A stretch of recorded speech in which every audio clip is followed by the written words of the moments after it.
GraniteGrok time, here with Ovide Lamontagne, candidate for senator here in New Hampshire, and we're a little bit further away from the boat this time, and I want to say thank you, Ovide, because I know you've got a long ways to go to get home. Right. Finally, you get to travel more than I. Quick question for you. Yes. And I asked Frank Ginter the same question. President Obama declared this to be LGBT Month in honor of the gay folks who have certainly been active in politics lately. That's one thing, but the thing that struck me is that he mentioned that the repeal of DOMA, Defense of Marriage Act, is now on his radar screen. And I'm curious as to your opinion. Well, first of all, I'm opposed to that entirely. You know, I believe in states' rights, and the federal system of our government is intended to preserve and actually to reserve for the states and the people all powers that are not expressly delegated to the federal government. In the Constitution, the full faith and credit clause is a way of regulating the states, and one state's laws are supposed to be respected by another. But the Congress, under the Constitution, has the right to regulate the extent of the full faith and credit clause. And what we did in the Domestic and Defense of Marriage Act, DOMA, is we respected the rights of each state to determine for itself what marriage should be, without imposing its views, its values on another state. And I think it's very important, it's vitally important, to preserve the Defense of Marriage Act, to strengthen it if we need to, but never to reverse it or repeal it. It is a unique American approach to respect state rights over a domestic issue, and the issue of marriage should be between one man and one woman, but if the state decides otherwise, it shouldn't influence the laws of the state. Okay.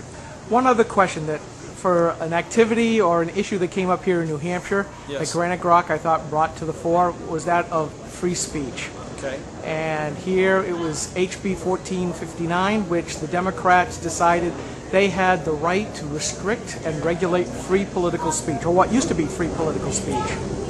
My question to you is, after the motorcycles go by, okay, at the federal level, we're seeing that approach going on as well, the attack against free speech. We see the FCC wanting to regulate the internet, and where there are a lot of left-leaning groups that are saying we have to regulate hate speech.